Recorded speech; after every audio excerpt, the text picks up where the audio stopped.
parti. Donc, je me présente si jamais tu ne me connais pas encore. Je m'appelle Jeannick Dumay. Je suis une éclabousseuse de vie, une éclabousseuse de joie. Ce malgré, à travers et la mort de mon fils aîné en août 2020, qui m'a poussée en fait à aller encore plus loin dans cette exploration de la conscience, de la joie, de la paix, qui m'a poussée à devenir auteure, qui m'a poussée à devenir canal de lumière. Et aujourd'hui, bah, je ne peux pas m'empêcher de me retenir parce qu'en fait, donc, j'ai publié un premier livre que j'avais sous la main, mais que j'ai plus. Mais voici son petit frère, le cahier des questions d'Il va y avoir encore tellement de jours, que je viens de recevoir tout à l'heure. Voilà, je suis tellement heureuse, je ne peux pas me retenir de vous en parler, puisque donc il y a eu mon premier livre, c'était Il va y avoir encore tellement de jours, et là c'est effectivement son petit frère, parce que c'est le cahier des questions qui est associé en fait au livre, où là il n'y a plus du tout mon histoire personnelle, mais vraiment des questions que vous pouvez vous approprier, jouer avec. Il y a même des pages, voilà, il y a des pages, je ne sais pas si vous voyez, voilà, des pages vides pour pouvoir noter vos notes personnelles. Et dans ce cahier des questions, en fait, j'ai vraiment aussi ouvert cet espace du deuil pour vous aider dans ce voyage de la transcendance, pour vous aider à en sortir. Donc voilà, je suis trop fière, trop heureuse. Il a été publié, il est sorti enfin, je ne sais plus, jeudi, je crois, et je les ai reçus aujourd'hui. Je suis tellement contente. Aujourd'hui, alors ça, c'est pas quelque chose que j'aborde dans le cahier des questions, mais que j'aborde ici maintenant et dans mes accompagnements aussi. Je voulais qu'on parle des frères et sœurs. Voilà. Bonsoir Anita, je suis contente de te voir ici, puisque voilà, bon, effectivement, en tant que mère, en tant que maman, c'est mon fils aîné qui est mort, sauf que je suis mère de 3 enfants. Donc, il y en a un qui a cette particularité d'être maintenant ce que j'appelle envolé, même si ça ne me dérange pas d'utiliser le mot mort. Et j'ai aussi 2 enfants qui sont parfaitement incarnés, qui ont bien les pieds sur terre. Et ce que j'ai remarqué et ce qui a été un de mes, je ne sais pas si c'était une de mes préoccupations, mais en tout cas quelque chose que j'ai eu en conscience très, très vite, en disant que je ne devais pas non plus les oublier, même si au moment de la mort de leur frère aîné, bah, c'est vrai que tout le focus s'est mis sur l'aîné, et de la même façon que quand il y en a un qui va pas bien, voilà, quand tu as 3 enfants ou plusieurs ou 2, quand il y en a un qui va pas bien, bah, en fait, toute la famille va se mettre autour de celui qui va pas bien, on va mettre l'attention sur lui, et en fait, c'est souvent des moments comme ça où les autres peuvent se sentir délaissés. Et c'est sûr qu'en tant que parent, pour moi, c'était ça a été un de mes gros challenges aussi. J'ai toujours, pensé qu'être parent, alors, on pourrait dire on est là pour protéger nos enfants, mais en fait non, on n'est pas là pour les protéger dans le sens, de les couver et de les enfermer, mais on est là en tout cas pour les soutenir, pour qu'ils puissent prendre leur envol. On est là en tout cas présent comme soutien. Et c'est sûr que dans ce que nous avons vécu, en fait, cette fois-ci, c'était pas quelque chose contre lesquels je pouvais les protéger. Je ne peux pas les protéger de toutes les expériences qu'ils vont faire. Par contre, nous, en tant que parents, on peut leur donner on peut les aider à développer leur capacité à traverser toutes les expériences qu'ils ont à traverser. Alors bon, l'expérience de la mort de leur frère, c'était un truc que moi-même, je n'ai pas traversé, et où je me suis sentie peut-être défaillante, où je me suis sentie démunie en tant que parent. Et pourtant, c'est intéressant parce qu'en fait, mes 2 parents, alors mes parents sont morts, sont nés respectivement en 1921, 1924, ils sont morts depuis, oui. Et en fait, tous les 2 ont connu la mort d'un de leur frère aîné, heu, au moment de la guerre. Donc, les 2 sont morts à la guerre dans des circonstances, non, enfin, il y en a un qui est mort de maladie, l'autre qui était mort à la guerre, mais donc ils ont connu ça, ils ont vécu avec ça, avec voilà, un frère qui était mort, et puis après par la suite d'autres, mais en tout cas dans leur jeunesse. C'est-à-dire qu'à voilà, 25 ans, ils avaient un frère qui était mort. Il n'y avait pas eu d'enfants morts en bas âge dans leur famille. Mais bon, voilà, ce sont des choses qui faisaient partie en fait de leur vie. Je le savais, mais je le voyais ben voilà, je le voyais de loin, en fait. Et là, quand j'ai vu mes propres enfants avoir leur frère, mort, oups là, c'est petits insectes qui viennent m'embêter. Ben, j'ai voulu explorer ça et puis ce que j'ai remarqué aussi, c'est que toute l'attention était mise, en particulier et le plus, sur la mère et ça m'a beaucoup, touchée. J'étais vraiment très heureuse de ça, mais je me suis dit: «Mais pourquoi on met pas aussi l'attention sur le père, sur les autres enfants?» et et quelque part, j'ai trouvé ça peut-être injuste ou étrange en tout cas. Donc, ce qui s'est passé pour moi, c'est que, dans mon parcours, ben, en fait, j'ai interviewé, j'ai rencontré, des frères et sœurs en deuil comme ça, d'un deuil précoce, d'un frère ou d'une sœur précocement. Alors d'ailleurs, vous pouvez retrouver toutes ces interviews, sur ma chaîne YouTube. J'ai fait une interview, la première personne, en fait, je crois, avec qui j'ai discuté comme ça et que j'ai interviewé publiquement parce que je trouvais que c'était intéressant. En plus, elle a publié un livre, c'est Ruth Fiori qui a écrit un livre, «À demain», où elle parle de voilà, sa sœur à qui elle a dit: «À demain», puis le lendemain, ben, en fait, sa sœur était morte. Il y a eu aussi Stéphanie Morel, Caroline Ebel, que j'oublie personne, Olivia Victoria Sotro, j'ai interviewé encore, bon, j'ai un trou, mais j'ai rencontré comme ça pas mal de personnes.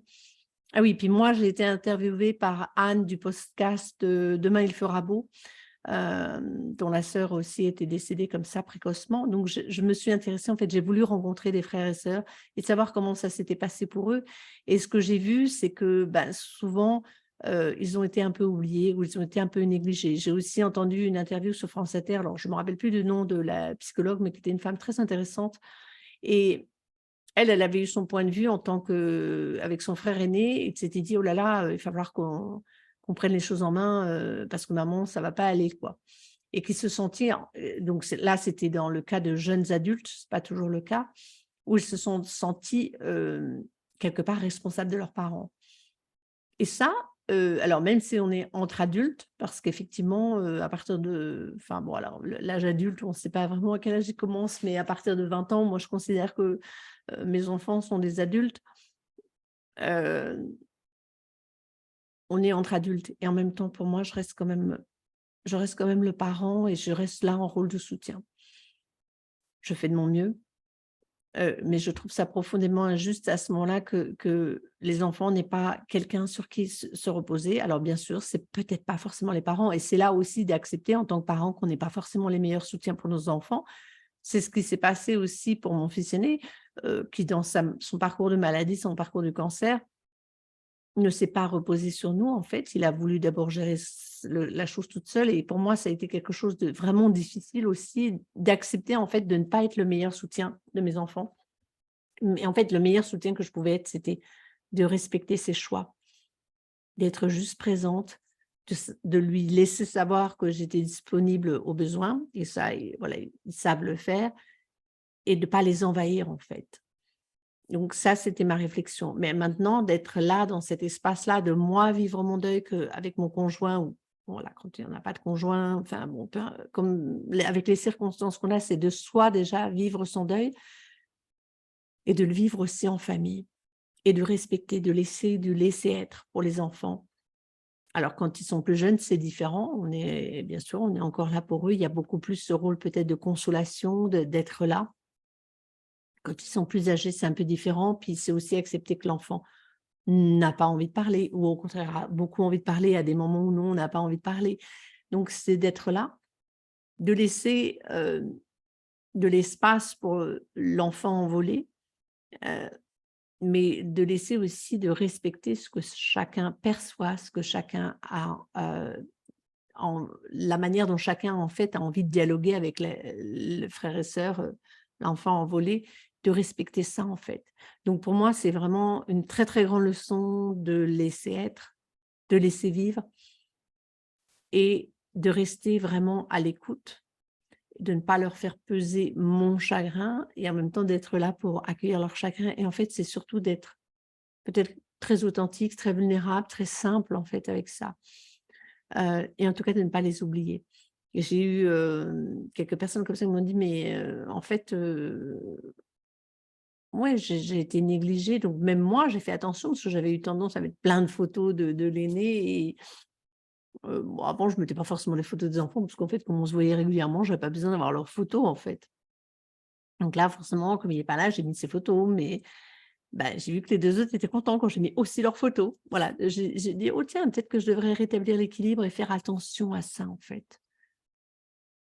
Faire attention sans non plus, les surprotéger. Puis alors en fait, donc la dernière fois, je l'avais pas fait, là, ça fait un moment que j'avais pas demandé, à Louis, mais donc mon fils envolé, en fait, maintenant, depuis, ça fait 2 ans pratiquement. Bah, quand je lui demande, voilà, il m'envoie des messages. Alors bon, d'abord, je lui ai souvent posé des questions, il m'a volontiers répondu sur le monde, mais en tout cas, quand j'ai des séances, des vidéos, il, il se prête gracieusement, alors sauf que ma souris ne veut pas fonctionner, au jeu et m'envoie des messages pour vous. Donc là, je ne peux pas réduire de Zoom pendant, OK, d'accord. Je ne veux pas réduire Zoom, c'est OK. Je veux juste mettre en plus petit pour pouvoir accéder à mon texte. Alors, donc en fait, la question toute simple que je lui ai posée, je lui ai demandé: «As-tu un message pour les frères et sœurs? Ceux-là vont grandir plus vite, mais ne doivent pas être oubliés.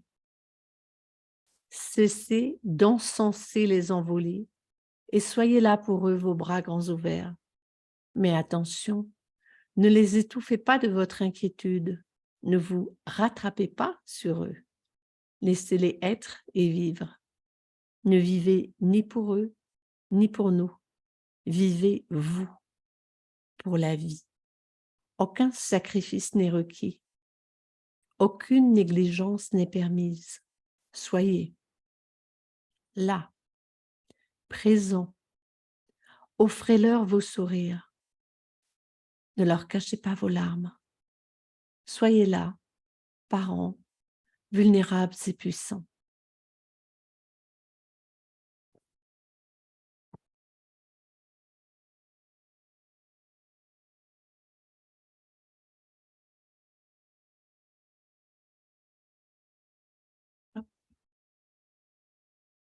Voilà. Ça va dans le même sens de ce que j'ai dit, mais il a une autre façon de le dire et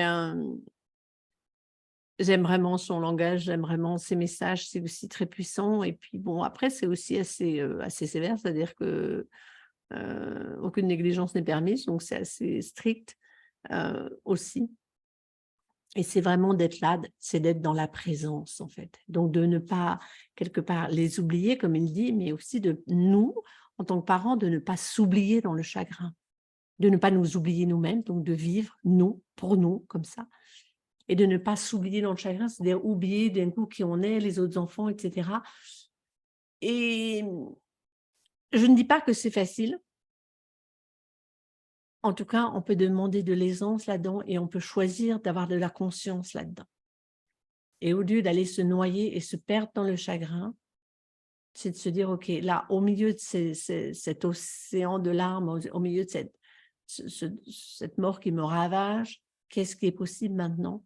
Donc c'est là où j'invite à toujours dans le cahier des questions, j'invite aux questions, en fait et d'ailleurs, il y avait une question que j'avais posée comme ça, je vais pas la retrouver, je suis tombée dessus tout à l'heure. Hem, En fait, c'était, de se poser la question, en fait, comment est-ce que nous pouvons vivre ensemble? Qu'est-ce qui est possible? Heu Pour notre vivre ensemble, en fait. C'était, voilà, je sais plus où je l'ai mis. Heu, bon, je ne sais plus. Mais qu'est-ce qui est possible pour nous de vivre ensemble? Comment est-ce que je peux vivre, moi, avec voilà. Donc là, je m'adressais, quand on s'adresse à l'envolé, en fait, à la personne qui n'est plus là, à l'enfant qui n'est plus là, lui dire: «Bon, OK, qu'est-ce qui est possible de vivre là, maintenant, avec toi qui est dans les terres et avec les autres qui sont sur terre?» Je fais des rimes en plus, les terres et sur terre. Donc qu'est-ce qui est possible pour nous de vivre en fait maintenant? Et une des phrases tellement justes que m'a dit notre plus jeune fils, donc c'était dans les peut-être les premiers mois ou peut-être dans les 4-5 mois qui ont suivi le décès: «J'ai ma vie à vivre moi, oui. eux, ils ont leur vie à vivre. Ils ont leur vie à vivre avec cette expérience. Mais ils ont des projets à faire, ils ont la vie à dévorer, ils ont la vie à découvrir avec cette conscience, bien sûr, avec cette maturité qu'apporte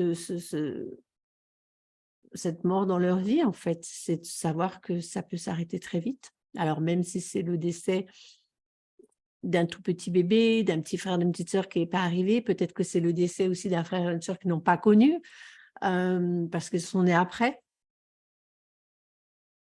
Ils ont leur vie à vivre. Et cette vie-là, elle est là pour être vécue avec de la joie, avec de la paix, avec de la sérénité et peut-être juste avec cette perception, ces capacités aussi de dialoguer peut-être avec l'être envolé, avec d'autres, avec de nouvelles capacités, avec la capacité à englober en fait dans la vie cette conscience de la mort que nous oublions souvent quand on se dit voilà, j'ai toute la vie devant moi et c'est ok, j'ai toute la vie devant moi et en même temps je sais qu'elle peut s'arrêter d'un instant à l'autre. Brutalement, par accident, par maladie, par malveillance. Et en même temps, j'ai aussi toute la vie devant moi. Donc, ne pas les priver, en fait, de la joie, des projets, ne pas les plomber, en fait, avec nous, ce que nous vivons. Donc, quelque part, pour moi, c'est aussi ma responsabilité en tant que parent de ne pas peser sur eux par rapport à ça. Alors, en même temps, oui, d'être vrai, d'être authentique. Bon, voilà, ça va dépendre de l'âge de l'enfant, bien sûr. D'être vrai, d'être authentique, d'être vulnérable, d'oser pleurer devant eux, de ne pas faire semblant non plus. Ah oui, je dois être forte devant mes enfants et pas craquer. Non, être simple, en fait. Pour moi, peut-être que je reviens souvent, en fait, à la simplicité. L'éloge de la simplicité, donc de la sincérité, mais simplement, en fait. C'est vraiment comme avec un enfant, voilà, je crois qu'un enfant de 5-6 ans, il va être triste, il va pleurer, il va pas forcément réaliser. Puis après, c'est ce que je partage, en fait, à un moment dans mon livre, il va dire bah, tu viens, on va jouer maintenant. Il voit que tu pleures, il voit que tu as les larmes. Et ben maintenant, on va jouer. Donc, quelque part, les frères et sœurs, quand il y en a, hein, parce qu'il n'y en a pas toujours, quand ils sont là aussi pour nous montrer le chemin de la vie. Et en même temps, ils n'ont pas à nous porter. Ils n'ont pas à nous soutenir. Ce n'est pas leur rôle. Si nous avons besoin de soutien, ben, nous pouvons nous faire accompagner, on peut trouver des groupes de parole, on peut trouver des associations, on peut trouver des thérapeutes, vous pouvez venir me voir. Voilà, on a vraiment, nous, à prendre soin de nous, à vivre nous. Je vais relire quand même le message de Louis parce que je le trouve assez fort par rapport à ça et pas à leur faire porter ça, en fait. Donc nous pouvons rester soutien et en fait, le meilleur soutien que nous pouvons être, c'est d'être nous-mêmes et vraiment de garder, en fait, en tête que l'enfant, qui est mort, en fait, il est toujours là. Donc lui donner sa place, lui laisser la place qu'il avait avant et peut-être retrouver cet équilibre-là, qu'il y avait avant. Quand tu as plusieurs enfants, ben, voilà, il y a un peu de la place pour chacun. Donc il y a effectivement le moment intense où tout le monde va s'occuper de celui qui va mal ou de celui qui est mort et après aussi, bah, de laisser de l'espace pour chacun et d'accepter aussi de créer de nouveaux souvenirs où l'envolé est là d'une autre manière. Il est pas là sur terre, mais il est là d'une autre manière, donc de permettre, en fait, de créer de nouveaux souvenirs et que si nous, parfois, on a besoin de parler en tant que parents, c'est pas forcément à nos enfants d'être les confidents. Les enfants n'ont pas le rôle de confidents, n'ont pas le rôle d'être des confidents, mais voilà. Alors, je vais relire quand même, je sais plus comment je fais pour, revenir à mon je sais pas si je peux j'arrive pas à afficher. Non, je peux pas, bah, zut, alors pourquoi je peux pas quitter mon escape? Ah voilà, je vais vous le redire. Donc pour les frères et sœurs, est-ce que tu as un message? Ceux-là vont grandir plus vite, mais ne doivent pas être oubliés. Cessez d'encenser les envolés et soyez là pour eux, donc vraiment pour ceux qui sont encore là physiquement, vos bras grands ouverts. Mais attention, ne les étouffez pas de votre inquiétude, ne vous rattrapez pas sur eux. Ça, c'est super important, en fait. Et moi, je l'ai remarqué chez moi que je pouvais avoir cette tendance à... J'ai jamais été une mère super protectrice, j'ai plutôt été, voilà, je les ai vraiment éduquées à l'autonomie, mais j'ai senti cette tendance à être un petit peu plus inquiète qu'avant. Heu, et en fait, je dis: «Ouh là là, non, non, stop, laissez-les être, laissez-les vivre». Oui, oui, oui, ne pas oublier ça. Ne vivez ni pour eux ni pour nous. Vivez vous pour la vie. Aucun sacrifice n'est requis. En tant que parents, nous n'avons pas à nous sacrifier. Aucune négligence n'est permise. Donc soyons attentifs, soyons conscients en fait. Soyez là. Là, c'est vraiment là maintenant, présent. Offrez-leur vos sourires. Ne leur cachez pas vos larmes, donc c'est ça, c'est être authentique aussi. Soyez là, parents, vulnérables et puissants. Pour moi, c'est toujours être ces bras ouverts, ouais, les bras grands ouverts, mais qui restent ouverts en fait, qui sont des bras qui accueillent, mais qui n'enferment pas. Ça, c'est vraiment super important, le bras qui accueille, mais qui n'en serre pas, qui n'enferme pas et qui ne se rattrape pas et qui ne surprotège pas. Et bien sûr, on va avoir cette tendance, elle va venir hem et c'est juste l'accueillir, dire: «Ah tiens, là, je suis peut-être un peu trop surprotectrice. Ah tiens, là, oui, voilà, il y a des peurs qui remontent. Tiens, là, il y a un peu d'inquiétude». Donc aller soigner ça en soi, l'observer, le remarquer et de se dire: «Bon, qu'est-ce qu'il y a d'autre, en fait, comme possibilité ici? Comment est-ce que je peux rester parent à part entière? Comment est-ce que je peux le laisser vivre? Comment est-ce que je peux lui permettre justement de vivre sa vie? Comment je peux leur permettre de vivre leur vie avec cette expérience qui leur donne, heu, peut-être de vivre peut-être avec la rage de vivre comme j'ai invité. Moi, j'ai invité en fait au moment de l'enterrement de mon fils, j'ai invité ses amis à ne pas être dans la colère, mais plutôt d'avoir la rage, mais la rage de vivre en fait. Et donc ils vont peut-être vivre plus intensément, ils vont peut-être vivre avec moins de concessions, ils vont peut-être vivre avec plus de conscience que d'autres enfants en fait avec cette expérience-là. Et puis ils vont peut-être vivre aussi avec beaucoup de déprime, avec beaucoup d'autres choses. Donc à nous aussi d'être attentifs. Donc aucune négligence n'est permise, c'est vis-à-vis d'eux, mais c'est aussi vis-à-vis de nous-mêmes. Donc ne pas, nous, en tant que parents, nous négliger. Voilà mon partage d'aujourd'hui. Je vois des petits cœurs, mais j'ai pas vu en fait, j'ai pas vu de commentaires, j'ai pas regardé. Des fois, je vois pas tout quand je suis en direct, mais c'est pas grave. Si vous êtes là en différé, si vous êtes là sur Facebook ou sur, YouTube, envoyez-moi un message, faites-moi un commentaire, je me ferai un plaisir d'y répondre. Et donc, la découverte, du cahier des questions, je suis tellement heureuse, qu'il soit là. Ah si, attends, mon livre, il est là, pardon. Oups là, je vais faire tomber la pile. Comme ça, on va les mettre ensemble, le grand frère et le petit frère. Voilà. Donc en fait, ça, c'est le petit cahier. Donc effectivement, il est beaucoup moins épais, je ne sais pas si vous voyez. Mais celui-ci va être vraiment facile à aborder. Vous n'entrez pas dans mon histoire personnelle. C'est vraiment des questions et des phrases que vous pouvez vous répéter à voix haute. Toutes les phrases, en fait, à vous répéter à voix haute, elles sont non, vous voyez pas, elles sont en italique et après, voilà, vous pouvez prendre vos petites notes personnelles et vraiment l'invitation, c'est d'y aller à voix haute, trouver un endroit tranquille, un petit moment tranquille pour pouvoir posez-vous, heu, vous-même les questions, en fait. Quelle conscience, quelle énergie puis-je être et vibrer pour être aisément en communion sans interférence, par exemple? Voilà. Quelle gratitude puis-je ressentir, exprimer, oser? Quelle gratitude puis-je être, par exemple?